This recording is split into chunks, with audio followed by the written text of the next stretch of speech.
ಸಿಂಹಗಳೇ ಕೆಚ್ಚೆದೆಯ ಕಲಿಗಳೇ.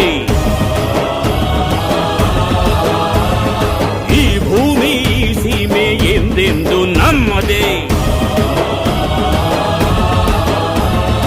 ಕರುನಾಡ ಸಿಂಹಗಳೇ ಕೆಚ್ಚೆದೆಯ ಕಲಿಗಳೇ.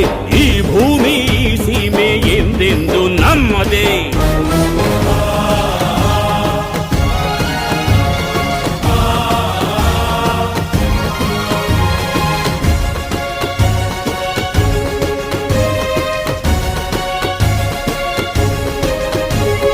ಕರುನಾಡ ಸಿಂಹಗಳೇ ಕೆಚ್ಚೆದೆಯ ಕಲಿಗಳೇ.